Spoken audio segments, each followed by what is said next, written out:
Disney princess, Jasmine the matchmaker.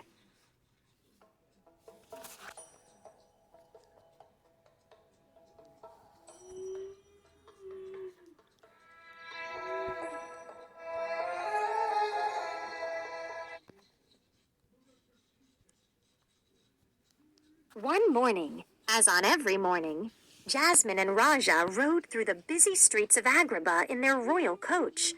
By now, most of the merchants in the marketplace were used to seeing the princess, and even her faithful tiger, outside the palace walls. Suddenly, the coach stopped at a large, colorful tent that was set up at the end of a road. The street, it seemed, had been blocked by a traveling show. "Oh, how fun!" Jasmine exclaimed as she read the sign posted near the tent. "There's a circus in town. I'll have to tell Aladdin as soon as we get home. And speaking of home," she said, "we really should be going. It's almost time for lunch." Back at the palace, however, Raja hardly touched his lunch. "Goodness," Jasmine said to Aladdin, "this isn't like Raja at all." "What do you think is wrong with him?" Aladdin asked Jasmine. Neither of them had ever seen Raja so quiet or sullen, or not hungry, before. But Jasmine could only shrug. "I haven't the faintest idea," she replied. The next morning, Jasmine got ready to go to the marketplace once again, this time with Aladdin. After the way Raja had been acting, she naturally assumed the tiger would not want to leave the palace. But to Jasmine's surprise, he seemed more than happy to go. They stopped in front of the circus tent, where Jasmine showed the poster to Aladdin. "Doesn't that look fun?" she said. Do you think Raja would like to go?" Aladdin looked at the poster, and then at Raja's dreamy eyes. "Yes," he told Jasmine. "I think he would like that very much." So, that very afternoon, Jasmine, Aladdin, Raja, and Abu all went to the circus. The ring was full of exciting, marvelous acts. There were clowns and acrobats and sword-swallowing giants.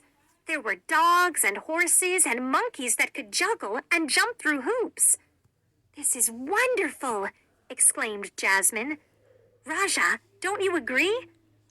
But instead of looking delighted, Raja looked more solemn than ever before. "I thought he'd be happy," Jasmine told Aladdin.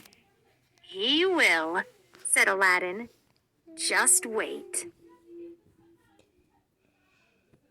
Shortly, the lights dimmed and the circus owners stepped up to make an announcement. "Ladies and gentlemen," he called, "I now present Malika, the star of our show." Out walked a beautiful tigress. Instantly, Jasmine saw Raja's face light up. Raja was in love. Before they knew it, the show was over, and Malika, the tigress, returned backstage.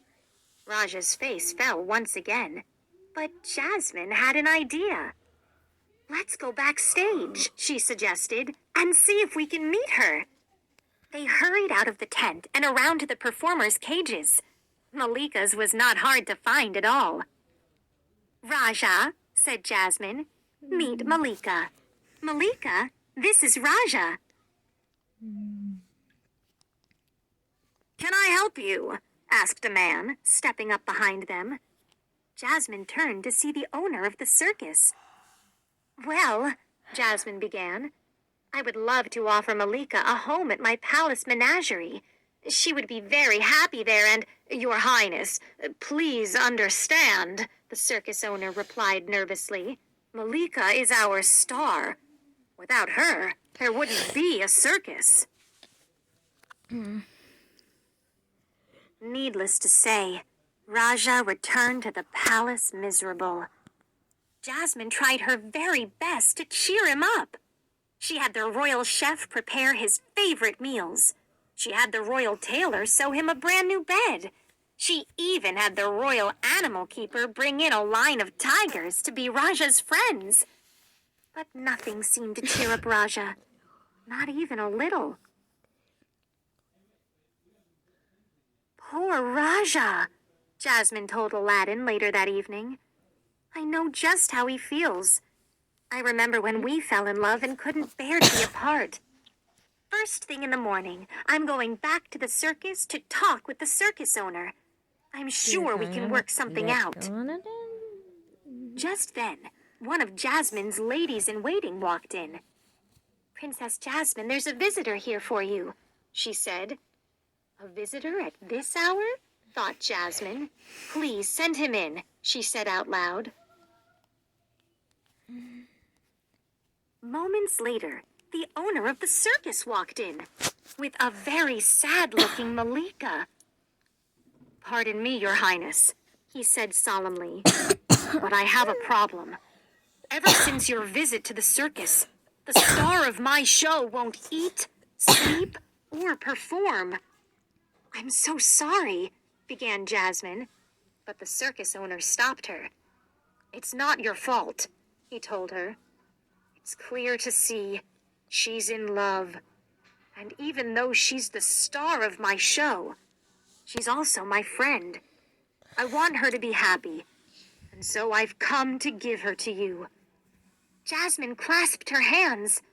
Oh, thank you, she exclaimed. Raja will be so happy.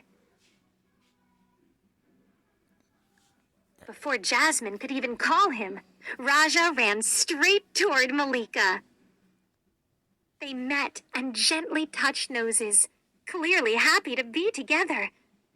Jasmine smiled at the two tigers, but then she looked at the circus owner. She felt bad for him. Without Malika, he would no longer have his circus. There must be something we can do, she thought. Then, suddenly, she had a wonderful idea. The very next day, the circus signs all over Agrabah were changed. The circus was moved to a park next to Jasmine's palace, and from that day on, that is where it stayed. A royal ball was held to celebrate the grand occasion, and everyone, Jasmine and Aladdin, the circus owner, the tigers, and even the monkeys, lived happily ever after.